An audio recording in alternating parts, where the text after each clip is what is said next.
தேசிய இடமாற்ற கொள்கையை அமுல்படுத்த கோரி யாழில் ஆசிரியர்கள் போராட்டம்.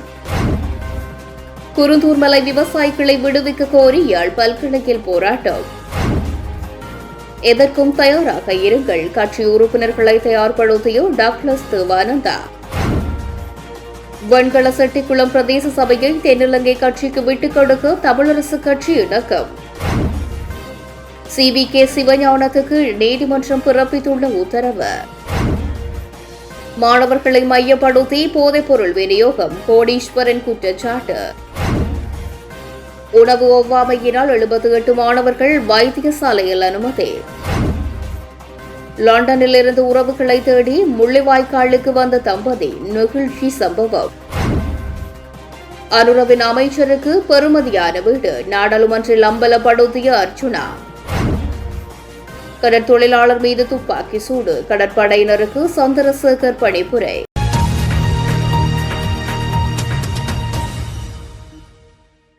யாழ்ப்பாண பல்கலைக்கழகத்தின் பிரதான நுழைவாயில் முன்பாக இன்றைய தினம் மதியம் 12 மணியளவில் ஒன்று கூடிய பல்கலைக்கழக சமூகத்தினர் அங்கு போராட்டத்தில் ஈடுபட்டனர். குறித்த போராட்டத்தில் பல்கலைக்கழக மாணவர்கள், பல்கலைக்கழக சிற்றூழியர்கள், சிவில் சமூகத்தினர் என பலர் கலந்து கொண்டனர்.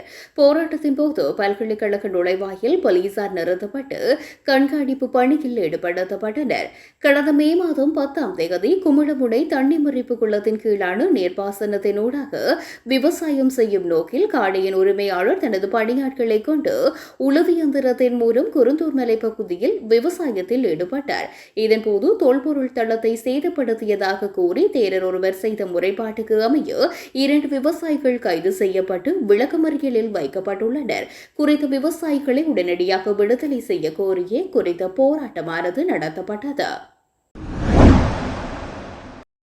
EPDP கட்சியின் கொள்கையும் கட்சியினால் வலியுறுத்தப்படுகின்ற 13ஆம் திருத்தச் சட்டத்தினை ஆரம்பமாக கொண்டு அரசியல் தீர்வு வழிமுறையுமே சாத்தியமானது என்பதை அண்மைய அரசியல் நிலவரங்கள் வெளிப்படுத்துகின்றன. 13ஆம் திருத்தச் சட்டத்தினை தொட்டும் பார்க்க மாட்டோம் என்றெல்லாம் முழங்கியவர்கள் எதனை மறுத்தார்களோ அவற்றை ஏற்றுக்கொள்வதாக ஒப்பந்தம் செய்கின்றார்கள். எனவே உமது நிலைப்பாடுகளை மக்கள் மத்தியில் நம்பிக்கையுடன் ஆழமாக கட்சியின் செயற்பாட்டாளர்கள் ஒவ்வொருவரும் எடுத்துச் செல்ல வேண்டும். அதேபோன்று எமது கட்சிக்கு எதிராக முன்வைக்கப்படுகின்ற குற்றச்சாட்டுகளும் அடிப்படைகள் அற்றவை, அரசியல் உள்நோக்கம் கொண்டவை. தற்போது கூட யாழ்ப்பாணத்தினை சேர்ந்த முன்னாள் அமைச்சர்கள் மற்றும் நாடாளுமன்ற உறுப்பினர்களுக்கு எதிராக விசாரணைகள் முன்னெடுக்கப்படுவதாகவும் விரைவாக கைது செய்யப்படுவார்கள் என்றும் செய்திகள் வெளிவருகின்றன. ஆளும் தரப்பினர் நினைத்தால் விரும்பியவாறு விசாரணைகளை மேற்கொள்ளலாம். எமக்கு எதிராகவும் அவ்வாறான நடவடிக்கைகள் முன்னெடுக்கப்படலாம். எமக்கு எதிராக அவ்வாறான நடவடிக்கைகள் முன்னெடுக்கப்படுமாயின் அவை அரசியல் நோக்கம் கொண்டவையாக இருக்குமே தவிர உண்மையாக இருக்காது. எவ்வாறாயினும் அனைத்து சவால்களையும் எதிர்கொள்வதற்கு நாம் தயாரான மனோநிலையுடன் எமது அரசியல் நிலைப்பாடுகளை மக்கள் மத்தியில் எடுத்துச் செல்ல வேண்டும் என்று தெரிவித்துள்ளார். உள்ளூராட்சி சபைகளில் ஆட்சி அமைக்க கூட்டணி அமைப்பது குறித்து பேச்சுவார்த்தை நடத்த வருமாறு இலங்கை தமிழரசு கட்சி உத்தியோகபூர்வமாக ஈழமக்கள் ஜனநாயக கட்சியிடம் கோரிக்கை விடுத்துள்ளது. இலங்கை தமிழரசு கட்சியின் தலைவர் CVK சிவஞானம் இந்த கோரிக்கை EPDPயின் செயலாளர் நாயகம் டாக்டர் தேவானந்தவிடம் விடுத்துள்ளார்.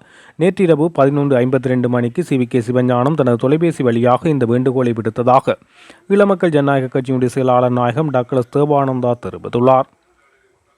இதேவேளை நேற்றிரவு யாழ்ப்பாணத்தைச் சேர்ந்த பத்திரிகையாளர் வித்யாதரன் தன்னை தொடர்பு கொண்டு இலங்கை தமிழரசு கட்சி உள்ளூராட்சி அதிகாரத்தை கைப்பற்ற ஆதரவளிக்குமாறு கேட்டதாகவும், இதன்போது ஜனநாயக தமிழ் தேசிய கூட்டணியின் சித்தார்த்தன் மற்றும் சுரேஷ் பிரேமச்சந்திரன் ஆகியோர் சுன்னாகம் பிரதேச சபையில் ஆதரவளிக்குமாறு கூறியதாக தெரிவிப்பதாக டாக்டர் தேவானந்தா அவருக்கு பதில் வழங்கியுள்ளார்.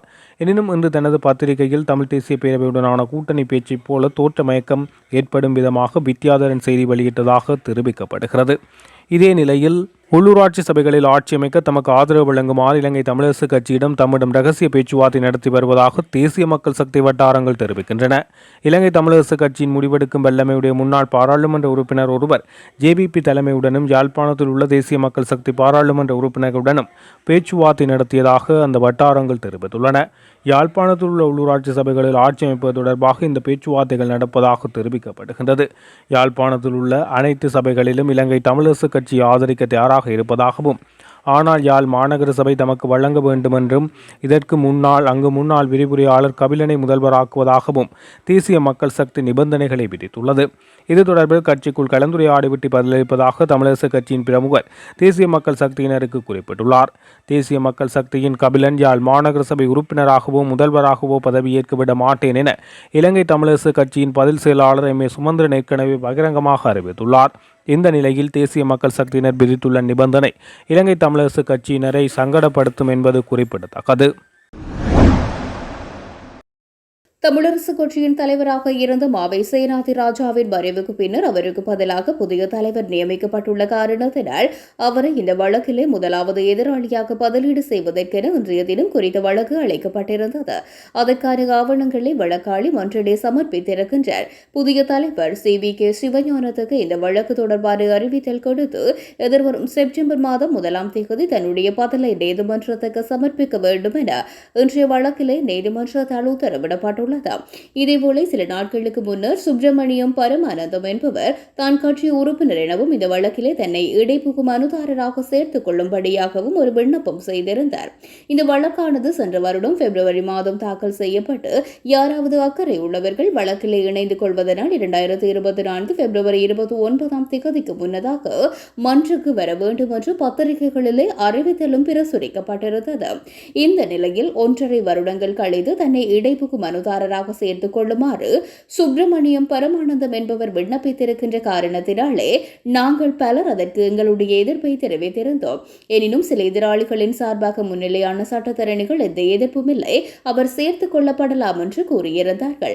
குறிப்பாக ஸ்ரீதரன், குகதாசன் மற்றும் யோகேஸ்வரன் சார்பிலே முன்னிலையான சட்டத்தரணிகள் இந்த சந்தர்ப்பத்திலேயும் அவரை சேர்த்துக் கொள்வதில் தங்களுக்கு எந்த ஆட்சேபனையும் இல்லை என்று கூறியிருந்தார்கள். சுப்பிரமணியம் பரமானந்தம் என்பவர் தன்னுடைய மனுவிலே இந்த வழக்கானது இழுபட்டுக் கொண்டு செல்கின்ற காரணத்தினாலேதான் தன்னை இணைத்துக் கொள்ளும்படியாக தன்னுடைய மனுவின் 9ஆம் 10ஆம் பந்திகளிலே சொல்லி இருக்கின்றார். ஆகவே அதை மேற்கோள் காட்டி நாங்கள் ஆட்சேபனை தெரிவித்தோம்.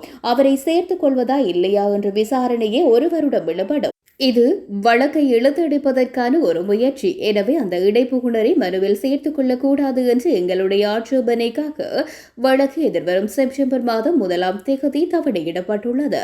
அன்றைய தினம் CVK சிவஞானமும் தன்னுடைய பதிலை இணைக்க வேண்டியுள்ளது என்றும் அவர் குறிப்பிட்டுள்ளார். இன்றைய தினம் பகல் மட்டக்களப்பில் உள்ள புனித மைக்கேல் தேசிய பாடசாலை, கோட்டை முனை கனிஷ்ட பாடசாலை, கல்லடி விநாயகர் வித்தியாலயம் ஆகியவற்றில் இருந்து உணவு ஒவ்வாமை காரணமாக மாணவர்கள் வைத்தியசாலைக்கு கொண்டு செல்லும் நடவடிக்கைகள் முன்னெடுக்கப்பட்டன. திடீரென ஏற்பட்ட வாந்தி மற்றும் வயிற்றுவலி காரணமாக மாணவர்கள் இவ்வாறு வைத்தியசாலையில் அனுமதிக்கப்பட்டிருந்தனர். மட்டக்களப்பு பிராந்திய சுகாதார பணிப்பாளரின் அறிவுறுத்தலுக்கு அமைவாக மட்டக்களப்பு சுகாதார வைத்திய அதிகாரி டாக்டர் உதயகுமார் மற்றும் பொது சுகாதார பரிசோதகர்கள் நேரடியாக பாடசாலைகளுக்கு சென்று மாணவர்களை வைத்தியசாலைக்கு கொண்டு செல்லும் செயற்பாடுகளை முன்னெடுத்தனர். பகல் 12:30 மணி வரையில் மட்டக்களப்பில் உள்ள புனித மைக்கேல் தேசிய பாடசாலையில் இருந்து 5 மாணவர்களும், கல்லடி சித்தி விநாயகர் வித்தியாலயத்திலிருந்து 30 மாணவர்களும், கோட்டை முனை கனிஷ்ட வித்தியாலயத்திலிருந்து 9 மாணவர்களுமாக 44 மாணவர்கள் வைத்தியசாலையில் அனுமதிக்கப்பட்டதாக மட்டக்களப்பு சுகாதார வைத்திய அதிகாரி டாக்டர் உதயகுமார் தெரிவித்தார். எனினும் வைத்தியசாலையில் சுகாதார பிரிவினரால் மாணவர்கள் அனுமதிக்கப்பட்டதை தொடர்ந்து பெற்றோரினாலும் மாணவர்கள் அனுமதிக்கப்பட்ட நிலையில் மொத்தமாக 78 மாணவர்கள் அனுமதிக்கப்பட்டதாகவும் அவர்களில் 67 மாணவர்கள் சிகிச்சை பெற்ற நிலையில் வீடு சென்றதாகவும் 6 பேர் சிகிச்சை பெற்று செல்ல உள்ளதுடன் 5 மாணவர்கள் சிறுவர் கண்காணிப்பு பிரிவு விடுதியில் அனுமதிக்கப்பட்டுள்ளதாகவும் மட்டக்களப்பு போதனா வைத்தியசாலை தகவல்கள் தெரிவிக்கின்றன. எவ்வளவுதான் பொய்யான செய்திகள் பரப்பப்பட்டாலும் தடுப்பு காவலில் வைக்கப்பட்டு பிரபல தொலைக்காட்சி நிறுவன உரிமையாளரின் சகோதரருக்கு ஜனாதிபதி மன்னிப்பு வழங்க மாட்டார் என்று நீதி அமைச்சரும் சட்டத்தரணியுமான ஹர்ஷன ராணியக்காரு கூறியுள்ளார். நாடாளுமன்ற அமர்வில் இன்று பங்கேற்ற நீதி அமைச்சர் மேலும் கருத்து தெரிவிக்கையில், தற்போதைய அரசாங்கம் நீதித்துறையை சுயாதீனமாக்கியுள்ளது. எனவே சில பிரபலமான ஊடகங்கள் அரசாங்கத்தின் செயல்முறையை குறைமதிப்பிற்குட்படுத்த முயற்சி செய்கின்றது. அது ஒரு பயனற்ற முயற்சி. அரசாங்கம் ஆட்சிக்கு வருவதற்கு முன்பு அவர் கிட்டத்தட்ட 1.5 வருடங்கள் சிறை மருத்துவமனையில் இருந்தார். பொய்யான நோயை காட்டி செல்வத்தையும் அதிகாரத்தையும் துஷ்பிரயோகம் செய்தார். பின்னர் தற்போதைய அரசாங்கத்தின் நடைமுறைகளின்படி தொடர்புடைய ஊடக நிறுவன உரிமையாளரின் சகோதரருக்கு எந்த நோயும் இல்லை என்பதை உறுதி செய்வதற்காக 17 உறுப்பினர்களை கொண்டு ஒரு சிறப்பு மருத்துவக் குழு நியமிக்கப்பட்டது. நீதித்துறை சுதந்திரத்தின் அடிப்படையில் முறையான மற்றும் நியாயமான தண்டனை விதிக்கப்படுவதை உறுதி செய்வதற்காக சம்பந்தப்பட்ட நபரை விளக்கமறியலில் வைப்பது தற்போதைய அரசாங்கம் முன்னெடுக்கும் நடவடிக்கையாகும் என்றும் கூறியுள்ளார். அனுராதபுரம் நகரின் நடுவில் உள்ள ஒரு வீட்டை குத்தகைக்கு தேசிய மக்கள் சக்தியின் அரசியல்வாதி ஒருவர் 1.5 மில்லியன் ரூபாவுக்கு பதிவு செய்துள்ளதாக நாடாளுமன்ற உறுப்பினர் ராமநாதன் அர்ஜுனா தெரிவித்துள்ளார். நாடாளுமன்றத்தில் உரையாற்றும் போது அவர் இந்த கருத்துக்களினை தெரிவித்திருந்தார். தேசிய மக்கள் சக்தியின் சட்டத்தரணி ஒருவரினால் இந்த பத்திரம் எழுதப்பட்டுள்ளது என்றும் அவர் கூறியுள்ளார். இந்த உடைமை 1.5 மில்லியன் ரூபாவுக்கு பதிவு செய்யப்பட்டிருந்தாலும் அதன் உண்மையான மதிப்பு 1.5 மில்லியனை விட அதிகம் என்றும் அவர் கூறியுள்ளார். அமைச்சர் வசந்த சமரசிங்க அடிக்கடி இந்த வீட்டிற்கு வருவார் என்றும் அர்ஜுனா சுட்டிக்காட்டியுள்ளார். இந்த நிலையில் இது தொடர்பிலான ஆவணங்களின் நகலை அவர் நாடாளுமன்றத்தில் சமர்ப்பிக்க தயார் என்றும் கூறியுள்ளார். திருகோணமலை குச்சவெளி சம்பவம் தொடர்பில் முழுமையான விசாரணைகளை முன்னெடுத்து கூடிய விரைவில் அறிக்கை சமர்ப்பிக்குமாறு கடற்படையினருக்கு பணிபுரிய விடுக்கப்பட்டுள்ளது. கடற்தொழில் நேரியல் மற்றும் கடல் வளங்கள் அமைச்சர் ராமலிங்கம் சந்திரசேகரால் குறித்த பணிபுரிய விடுக்கப்பட்டுள்ளது. மேற்படி அறிக்கையை அடிப்படையாக கொண்டே சம்பவம் தொடர்பில் முடிவொன்றுக்கு வர முடியும் எனவும் அடுத்த கட்ட நடவடிக்கையை முன்னெடுக்க முடியும் எனவும் அமைச்சர் சுட்டிக்காட்டினார். திருகோணமலை குச்சவெளி கடற்பரப்பில் நேற்றைய தினம் சட்டவிரோத மீன்பிடி நடவடிக்கையில் ஈடுபட்டார் என கூறப்படும் கடற்தொழிலாளர் மீது கடற்படையினர் மேற்கொண்ட துப்பாக்கி சூட்டில் ஒருவர் காயமடைந்துள்ளார். இது தொடர்பில் அமைச்சரின் கவனத்துக்கு கொண்டுவரப்பட்டுள்ள நிலையிலேயே சம்பவம் தொடர்பில் அமைச்சர் அறிக்கை கோரியுள்ளார். இதுகுறித்து கருத்து வெளியிட்டு அமைச்சர் சந்திரசேகர் சட்டவிரோத மீன்பிடி முறைமையானது கடலுக்கும் நாட்டுக்கும் கேடு விளைவிக்கும். ஒரு சில கடற்தொழிலாளர்களின் வருமானத்துக்காக பெரும்பாலானவர்களின் வருமானம் இழக்கப்படுகின்றது. அதனால்தான் சட்டவிரோத மீன்பிடி நடவடிக்கையை தடுக்குமாறு கடற்படையினருக்கு அறிவுறுத்தப்பட்டுள்ளது. திருகோணமலை சம்பவம் கூட சட்டவிரோத மீன்பிடி நடவடிக்கையால் ஏற்பட்டது என கூறப்படுகின்றது. விசாரணைகளின் பின்னரே உண்மை என்னவென்பது தெரியவரும். சட்டவிரோத மீன்பிடி நடவடிக்கையும் தவறு, துப்பாக்கி சூடு நடத்துவதும் தவறு, அதற்கு ஏதுவான சூழ்நிலையை உருவாக்குவதும் தவறு. எனவே அறிக்கை கிடைத்த பின்னர் உரிய நடவடிக்கை எடுக்கப்படும் என்று தெரிவித்துள்ளார். தவறான தகவல்களை பரப்பியதற்காக நாடாளுமன்ற உறுப்பினர் தியாஸ்ரீ ஜெயசேகர மற்றும் முன்னாள் அமைச்சர் உதயகம்மன் பிள்ளை ஆகியோர் விரைவில் விசாரணைக்கு உட்படுத்தப்பட உள்ளதாகவும் இதற்காக அவர்கள் இருவரும் குற்றப்புலனாய்வு துறையினரால் அழைக்கப்படுவார்கள் என்றும் நீதி அமைச்சர் ஹர்ஷன நாணயக்கார இன்று நாடாளுமன்றத்தில் தெரிவித்தார். வடமத்திய மாகாணத்தின் வாகன விற்பனை குறித்து நாடாளுமன்ற உறுப்பினர் தியாஸ்ரீ தவறான தகவல்களை கூறினார். பின்னர் வடமத்திய மாகாண ஆளுநர் சட்ட நடவடிக்கை எடுப்பதாக மிரட்டிய போது அவர் மன்னிப்பு கேட்டார். இதை ஏற்றுக்கொள்ள முடியாது என்று அமைச்சர் கூறினார். எம்பியின் செயல் வாழைப்பழ கொள்ளையை திருடி அதை திருப்பிக் கொடுத்துவிட்டு உரிமையாளரிடம் நடவடிக்கை எடுக்க வேண்டாம் என்று கேட்பது போன்றது என்றும் நீதி அமைச்சர் தியாஸ்ரீ மீது நடவடிக்கை எடுக்கப்படும் என்றும் சுட்டிக்காட்டினார். கொள்கலன்களை அகற்றுவது தொடர்பாக கம்மன் பிளவுக்கு கிடைத்த தகவல்களின் அடிப்படையில் விரைவில் சிஐடியால் அவர் அழைக்கப்படுவார் என்றும் அவர் மேலும் தெரிவித்துள்ளார். வடக்கில் ஒவ்வொரு ஆண்டும் பாடசாலைகள் மூடப்பட்டு வருகின்றன. தரம் 1 அனுமதிக்காக வரும் பிள்ளைகளின் எண்ணிக்கை குறைவடைந்து வருகின்றது. இது எமக்கு ஆபத்தான நிலைமை. அனைவரும் இதனை கவனத்தில் எடுக்க வேண்டும் என வடக்கு மாகாண ஆளுநர் நவேதநாயகன் கோரிக்கை விடுத்துள்ளார். குறும்பசிட்டி பொன் பரமானந்தர் மகா வித்தியாலயத்தின் பரிசளிப்பு விழாவும் பரமானந்தம் மலர் வெளியீடும் பாடசாலை அதிபர் க வசந்தரூபன் தலைமையில் நடைபெற்றது. இந்த நிகழ்வில் பரமானந்தம் நூலை வெளியிட்டு வைத்த ஆளுநர் முன்னாள் அதிபர்களுக்கு நினைவு பரிசில்களையும் வழங்கி கௌரவித்தார். அத்துடன் மாணவர்களுக்கான பரிசில்களையும் வழங்கி வைத்தார். ஆளுநர் தனது பிரதம விருந்தினர் உரையில் போரால் இந்த பிரதேசங்கள் பாதிக்கப்பட்டது மாத்திரமல்ல, இந்த பாடசாலையும் பாதிக்கப்பட்டது. பல குடும்பங்கள் நாட்டை விட்டு வெளியேறும் நிலைமையும் ஏற்பட்டது. மேல்குடியமர்ந்த பின்னரே இந்த பாடசாலையை முன்னேற்றுவது என்பது கடினமானதுதான். ஆனால் அதை செய்துள்ளீர்கள். பாடசாலைகளின் வளர்ச்சி அந்த பாடசாலை அதிபரின் கையில் தான் தங்கியிருக்கின்றதா? பாடசாலை அதிபரின் தலைமைத்துவத்துக்கு பழைய மாணவர்கள், புலம்பெயர்ந்துள்ள பழைய மாணவர்கள், பெற்றோர்கள் எல்லோரும் ஒத்துழைப்பு கொடுத்திருக்கின்றீர்கள். அவர்களை பாராட்டுகின்றேன். அதேபோல பாடசாலையின் தலைமைத்துவமும் ஏனையோர் நம்பிக்கை கொள்ளும்படியாக வெளிப்படைத்தன்மையுடன் இருந்தமையால் தான் இவ்வளவும் சாத்தியமாகி இருக்கின்றது. இன்றும் எங்கள் ஈழம் சமூகத்திடம் வெளிநாட்டு மோகம் தொடர்ந்தும் இருக்கின்றது. இங்கிருந்து முன்னேறுவோம் என்ற எண்ணம் இல்லை. வடக்கில் உள்ளதை போன்று வளங்கள் வேறு எங்கும் இல்லை. இப்படியான வளங்கள் இருந்தும் நாம் அதனை பயன்படுத்துவதில்லை. முல்லைத்தீவை சேர்ந்த 2 இளைஞர்கள் அண்மையில் நான் கௌரவித்திருந்தேன். அவர்கள் விவசாயத்தில் சாதித்தவர்கள். அவர்கள் இங்கிருந்து தம்மால் மிக சிறந்த தொழில் முனைவோராக வர முடியும் என்று கூறினார்கள். அப்படி இங்கிருந்து எதிர்காலத்தில் சாதிக்க வேண்டும். இந்த நிகழ்விலே வலிகாமம் வலய கல்வி பணிப்பாளர் திருமதி ஜமுனா ராஜசீலன், வலிவடக்கு பிரதேச செயலர் திருமதி சிவகங்கா சுதீஷ்னர், சிறப்பு அதிதிகளாக தெல்லிப்படை கோட்ட கல்வி பணிப்பாளர் அரசகேசரி உள்ளிட்ட பலர் கலந்து கொண்டனர். இன்றைய தினம் ஒரு இணையத்திலே வருகின்ற ஒரு பத்திரிகையிலே ஒரு செய்தி வெளியாக இருக்கின்றது. அதிலே சைக்கிள் சங்கு கூட்டணியினர் இன்றைக்கு முன்னாள் அமைச்சர் டக்ளஸ் தேவானந்தாவை சந்திக்கப் போவது தலைப்புச் செய்தியாக அந்த செய்தி வெளியாக இருக்கின்றது. இதை பற்றி எனக்கு நண்பர்கள் ஒரு சிலர் தொலைபேசி வாயிலாக சொன்னவுடன் அவரிடமிருந்து அந்த இணையத்து பத்திரிகை எனக்கு போட்டு படித்துவிட்டு நான் உடனடியாகவே திரு செல்வராஜா கஜேந்திரனை தொடர்பு கொண்ட பொழுது அவருடைய தொலைபேசி தொடர்ச்சியாக அழைப்பு கிடைக்கும். இதேபோல் உடனடியாக திரு தீவன் திலீசனை தொடர்பதாக சொன்னார். அண்ணன் இது வச்ச பொய்யான செய்தி. தலைவர் கஜேந்திரகுமார் பொன்னம்பலம் காலையிலேயே இந்த செய்தியை பார்த்துவிட்டு திரு சுரேஷ் பரிசுதனுக்கு தொடர்பு கொண்ட பொழுது டெக்ஸ்ட் மெசேஜிலே அவர் கேட்டிருக்கிறார். அதற்காக டெக்ஸ்ட் மெசேஜிலே இது ஆதாரமற்ற ஒரு முறையற்ற செய்தி என்று மாத்திரம் பதிலளித்திருக்கின்றார் என்ற செய்தியை சொன்னார். இந்த விஷயமாக சம்பந்தமாக உடனடியாக அவசரமாக எங்களோட கட்சியின் தலைவர் திரு ஸ்ரீகாந்த் அவர்கள் தொலைபேசியிலே தொடர்பு கொண்ட பொழுது கூட இல்லை, எங்களிடம் கலந்து ஆலோசிக்கப்படவில்லை, அவர் நடவதற்கான வாய்ப்பில்லை, அவர்கள் போகின்றார்கள் சொல்லுங்கள், நாங்கள் என்ன செய்கிறோம் நாங்கள் சொல்லுவோம், அவசரப்படாதீங்கள் கேட்டுப்பிடிச்சு. இந்த வகையிலே இந்த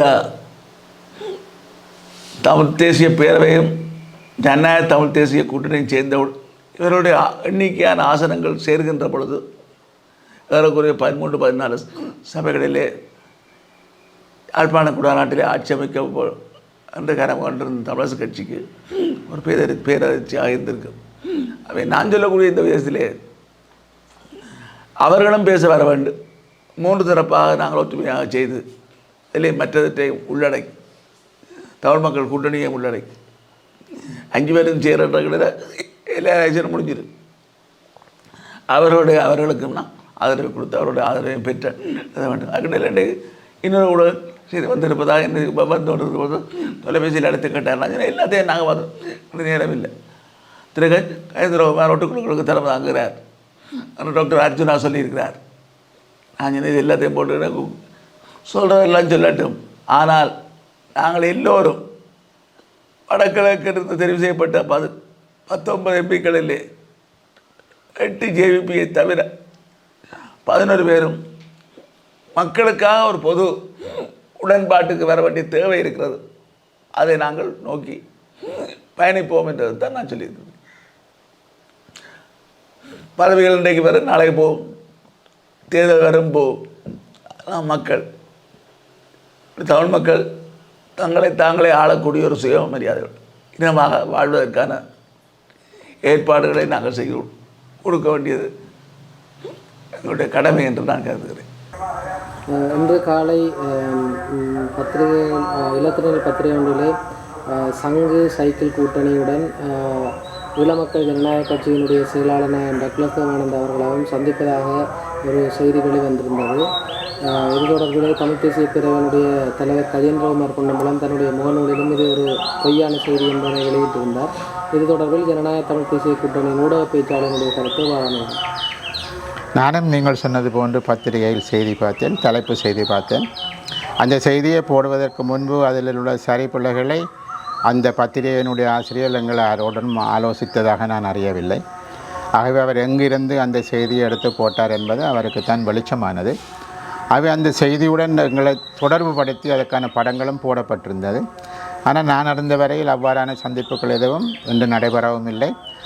இதற்கு முன்பாகவும் அவ்வாறான சந்திப்புகள் எதுவும் நடைபெற்றதாகவும் நான் அறியவும் இல்லை.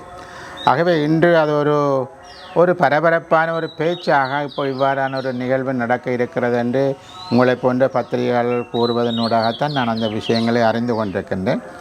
அவை சில சமயம் ஒரு பரபரப்பான செய்திகள் என்பது எல்லோருக்கும் தேவையானதாக இருக்கும் என்று கருதி அந்த செய்தி வந்தது எனக்கு தெரியாது. ஆனால் இன்று அவ்வாறான இந்த சந்திப்புகளும் நடைபெறவில்லை. ஆட்சி அமைக்கின்ற விடயத்திலே எவ்வாறான நகர்வுகள் தற்போது முன்னெடுக்கப்பட்டிருக்கிறது? நாங்கள் ஏற்கனவே மிக தெளிவாக நாங்கள் கூறியிருக்கின்றோம். என்னென்று சொல்லிக்கொள்வது, ஒரு ஜனநாயக ரீதியாக இப்பொழுது தமிழ் தேசிய கூட்டணியும் தமிழ் தேசிய பேரவையும் ஒன்றான ஒரு ஒருமித்த முடிவுகளுக்கு வந்திருக்கிறார்கள். ஒரு புரிந்துணர்வு ஒப்பந்தத்தை செய்திருக்கிறார்கள். ஆகவே இயலக்கூடிய இடங்களில் ஆட்சி அமைப்பதற்கான ஏற்பாட்டை அவர்கள் தங்களுக்குள் பேசியிருக்கிறார்கள். அதே போல் எல்லா இடங்களிலும் அவர்கள் அந்த தாங்கள் மாத்திரம்தான் ஆட்சி அமைக்க வேண்டும் என்ற ஒரு நிலையில் நிச்சயமாக இல்லை. பல இடங்களில் தமிழரசு கட்சி பெரும்பான்மையை கொண்டிருக்கிறது. ஆகவே அவர்கள் ஆட்சி அமைக்கக்கூடிய இடங்களில் அவர்கள் ஆட்சி அமைப்பார்கள். நாங்கள் கூட்டாக ஆட்சி அமைக்கக்கூடிய இடங்களில் நாங்கள் கூட்டாக ஆட்சி அமைப்போம். ஆகவே என்னை பொறுத்தவரையில் அது ஒரு பாரிய ஒரு பிரச்சனையாக எனக்கு தோன்றவில்லை. ஆகவே அந்த வகையில் அந்த ஆட்சி அமைப்பது என்று சொன்ன விடயங்கள் எம்மை பொறுத்தவரையில் நாம் இப்பொழுது ஒரு புரிந்துணர்வு ஒப்பந்தத்தின் கீழ் ஐக்கியப்பட்டு செயற்படுகிறோம் என்ற அடிப்படையில் நாங்கள் கூட்டாக எங்கெங்கே ஆட்சி அமைக்க முடியுமோ அங்கங்கே ஆட்சி அமைப்பதற்கான நடவடிக்கைகளை மேற்கொண்டு வருகிறோம். அதேபோல் பல இடங்களில் யாழ்ப்பாணத்திலும் சரி, வன்னியிலும் சரி, கிழக்கிலும் சரி தமிழரசு கட்சி பல இடங்களில் ஆட்சி அமைப்பதற்கான நிலவரங்கள் இருக்கிறது. ஆகவே அதற்கான வேலைகளை அவர்கள் செய்கின்றார்கள். அவ்வாறான சில இடங்களில் எங்களது உதவிகள் அவர்களுக்கு தேவைப்படுகின்ற பொழுது நிச்சயமாக அந்த உதவியை நாங்கள் அவர்களுக்கு கொடுக்கவும் தயாராகத்தான் இருக்கின்றோம். ஆகவே அதில் எங்களுக்கு எந்த விதமான மாற்று கருத்துக்களும் இல்லை. இலங்கை தமிழரசு கட்சியினுடைய பதில் பொதுச் செயலாளர் சுமந்திரனை எதிர்ப்பதற்காகத்தான் இவ்வளவு கூட்டுக்களும் வைக்கப்பட்டுள்ளது என்பது தொடர்பாக ஸ்ரீலங்கா பொதுஜன பிரமுனவின் யாழ் மாவட்ட அமைப்பாளர் கீத்நாத் காசிலிங்கம் அவர்கள் என்ற ஒரு கருத்தினை பொதுஜன பிரமுனவின் யாழ் மாவட்ட அமைப்பாளர் கீத்நாத் காசிலிங்கம் ஓகே, ஊடகங்களுக்கு ஒரு இதை அனுப்பி வைத்திருக்கிறார். இதேவேளை இது தொடர்பிலான கருத்துக்கள் பரவலாகி வருகிறது. சுமந்திரனை எதிர்ப்பதற்கான கூட்டா இது அல்லது தமிழ் தேசியத்துக்கான? அது நீங்கள் அவர் சொல்லியிருக்கிறார் அதுக்கான கூட்டம் என்று சொல்லி அவருடைய என்னென்று சொல்கிறது அவருடைய இன்டர்பிரிட்டேஷன் அவர் அப்படி வியாக்கியானப்படுத்துகிறார். எம்மை பொறுத்தவரையில் இந்த கூட்டு என்பது இந்த நாட்டில் தமிழ் மக்களுக்கான ஒரு சமஷ்டி அரசியல் முறையை உருவாக்குவதற்கான கூட்டு. இந்த கூட்டில் எம்மை பொறுத்தவரையில் தமிழ் தேசிய பரப்பில் இருக்கக்கூடிய கட்சிகளில் தமிழரசு கட்சியை தவிர்ந்த ஏனைய சகலரும் ஒன்றிணைந்திருக்கின்றார்கள். நாங்கள் எதிர்பார்க்கின்றோம் தமிழரசு கட்சியும் இதில் ஒன்றிணைய வேண்டும் என்று எதிர்பார்க்கின்றோம். நாங்கள் தமிழரசு கட்சி ஒன்றிணைய வேண்டும் எதிர்பார்க்கின்ற நேரத்தில் இது எவ்வாறு சுமந்திரனுக்கு எதிரானதாக இருக்கும் என்று கீத்நாத் என்பவர் உங்களுக்கு சொல்ல முடியும் என்பது எனக்கு தெரியவில்லை. அது நீங்கள் அவர்கிட்ட தான் அதுக்கு நான் விளக்கத்தை கேட்க வேணும். ஆகவே எம்மை பொறுத்தவரையில் தமிழரசு கட்சியும் இதில் இணைய வேண்டும் என்பதை நாங்கள் மிக வெளிப்படையாக இந்த ஒப்பந்தம் கையெழுத்தான அன்றே கூறியிருக்கின்றோம். இப்பொழுதும் நாங்கள் கூறுகின்றோம். எமது முக்கியமான விடயம் என்பது யுத்தம் முடிந்து 15 வருஷங்களாகியும் தமிழ் மக்களுடைய தேசிய இன பிரச்சனை என்பது இன்னும் தீர்க்கப்படவில்லை என்பதுதான் முக்கியமான விடயம். அதனை தீர்ப்பதற்கு எந்தெந்த வழிமுறைகளில் நாங்கள் ஒத்துப்போக முடியும் என்கின்ற அடிப்படையில் இது எங்களுக்கு ஒரு சந்தர்ப்பமாக வாய்த்தது. பல பேர் ஒற்றுமையாக போவதற்கான ஒரு சூழல் ஏற்பட்டது. அந்த சூழலை நாங்கள் எல்லோரும் இணைந்து ஏற்படுத்தி இருக்கின்றோம். அதை இன்னும் பலமாக்குவதற்கு தமிழரசு கட்சியும் அதற்குள் வருகின்ற பொழுது நிச்சயமாக அது இன்னும் பலப்படும் என்று நாங்கள் எதிர்பார்க்கின்றோம். ஆகவே நாங்கள் அவ்வாறு சிந்திக்கின்ற பொழுது சுமந்திரனுக்கு எதிராக போர்க்கொடி உயர்த்த வேண்டிய தமிழரசு கட்சிக்குள் தான் அது அந்த பிரச்சனையை தவிர எங்களுக்கு அது பிரச்சனை கிடையாது. தமிழரசு கட்சிக்கு சுமந்திரன் தலைவராக இருக்கணுமா, ஸ்ரீதரன் தலைவராக இருக்கணுமா, அது அவர்களுடைய உள்வீட்டு பிரச்சனை. ஆகவே நாங்கள் அங்கு யார் தலைவராக இருந்தாலும் நாங்கள் அவர்களுடன் பேசப் போகின்றோம். அது எவர் தலைவராக இருந்தாலும் அந்த கட்சியுடன் நாங்கள் பேசத்தான் போகின்றோம். ஆகவே அதில் இப்பொழுது பதில் தலைவராக பதில் செயலாளராக சில பேர் இருக்கிறார்கள் என்பது உண்மையான விஷயம். ஆகவே அவர்கள் தங்களுக்குள் தங்களது பிரச்சனைகளை தீர்த்து கொள்வார்கள் என்று நாங்கள் எதிர்பார்க்கின்றோம். அதுக்கு எவ்வளவு காலம் எடுக்கும் என்பது அவர்களை பொறுத்த விடயம் என்று தான் நான் நம்புகின்றேன். ஆகவே நீங்கள் சொன்ன பொதுஜன பெரமுன சேர்ந்தவர்கள் எல்லாம் இதில் ஆலோசனைகள் அறிவுரைகள் கூறுவதெல்லாம் அவ்வளவு அர்த்த புஷ்டியான விஷயமாக எனக்கு தெரியவில்லை. இலங்கை தமிழரசு கட்சியின் தரப்பிலிருந்து உங்களுக்கு ஏதாவது சாதகமான பதில் வந்ததா இந்த கூட்டு? இதுவரையும் இலங்கை தமிழரசு கட்சி அது தொடர்பாக எங்களுக்கு எந்த விதமான சாதகமான பதிலையும் சொல்லவில்லை. இன்னும் குறிப்பாக சொல்வதாக இருந்தால் எங்களது கோரிக்கைகள் பதில் தலைவர் CVK சிவஞானம் அவர்களால் முற்றுமுழுதாக நிராகரிக்கப்பட்டது. அது தொடர்பாக நாங்கள் பதில் செயலாளர்களுக்கு அறிவுறுத்தியிருந்தோம். இதுதான் உங்களுடைய நிலவரமா என்று நாங்கள் அவருக்கு இப்படி எங்களுக்கு சொல்லப்பட்டிருக்கிறது என்பதை அவருக்கு தெளிவுபடுத்தியிருந்தோம். ஆனால் அவர்களது தரப்பிலிருந்து எங்களுக்கு எந்த விதமான ஆக்கப்பூர்வமான பதிலும் எட்டவில்லை என்பதும். ஆனால் நாங்கள் எல்லோரும் இணைந்து போக வேண்டும் என்று சொன்ன அடிப்படையில் நாங்கள் கஜேந்திரகுமாருடன் பேசினோம், சுமந்திரன் அவர்களுடன் பேசினோம், நாங்கள் எல்லோருடன் தான் பேசிக்கொண்டிருந்தோம். ஆகவே அந்த வகையில் இப்பொழுது எங்களுக்கும் தமிழ் தேசிய பேரவைக்கும் இடையில் இப்பொழுது ஒரு ஒப்பந்தம் உருவாகி இருக்கக்கூடிய சூழ்நிலை உருவாகி இருக்கிறது. ஆகவே அந்த வகையில் நாங்கள் எல்லோருடனும் பேசிக்கொண்டிருந்தோம். ஆனால் இதில் எம்மை பொறுத்தவரையில் 2 தரப்புகள் ஒரு முடிவுக்கு வந்திருக்கின்றன. 3வது தரப்பு எந்த விதமான முடிவும் இதுவரை சொல்லாமல் இருக்கின்ற ஒரு சூழல் தான் இப்பொழுது இருந்து கொண்டிருக்கின்றது. இலங்கை தமிழரசு கட்சி தவிர்த்த ஏனைய தமிழ் தரப்புகள் ஒன்றிணைந்திருப்பதாக தெரிவித்திருந்தீர்கள். தமிழ் மக்கள் கூட்டணியோடு ஏதாவது பேச்சுவார்த்தை இடம்பெறுகிறது? தமிழ் மக்கள் கூட்டணி இதுவரை எங்களுடன் இந்த விதமான இதுகளையும் செல்லவில்லை. ஆனால் அவர்கள் தங்களுக்கு ஒரு சில இடங்களில் ஆட்சி அமைப்பதற்கு எங்களது உதவிகளை கோரியிருந்தார்கள். ஆனால் அது தொடர்பாக ஒரு முழுமையான பேச்சுக்கள் எதுவும் இன்னும் ஒரு முடிவுக்கு வந்ததாக இல்லை. தமிழ் மக்கள் கூட்டணியையும் இந்த கூட்டணிக்குள் இணைப்பதற்கான முயற்சிகள், அந்த முயற்சிகள் அதை எடுக்க வேண்டியது அந்தந்த கட்சிகள் அந்த முயற்சிகள் எடுக்க வேண்டும். ஆகவே அவர்கள் அதில் அந்த முயற்சிகளை அவர்கள் எடுப்பார்களாக இருந்தால் அது தொடர்பாக பேசப்படும், நிச்சயமாக பேசப்படும். தமிழரசு கட்சிக்கு விடுக்கப்பட்ட கோரிக்கை போல் அந்த கட்சிக்கு கோரிக்கை விடுக்கணும். இப்போ நாங்கள் எங்களுடைய கோரிக்கை என்பது வெரி ஓப்பன். அதாவது யாரும் அதில் இணைய முடியும். தமிழ் தேசிய பரப்பில் இருக்கக்கூடிய அனைவருக்குமான கோரிக்கையாகத்தான் அது முன்வைக்கப்பட்டிருக்கிறது. ஆகவே அப்படி வருகிற பொழுது நாங்கள் அந்த கோரிக்கைகளை நாங்கள் நிச்சயமாக சாதகமாக பரிசீலிக்க முடியும்.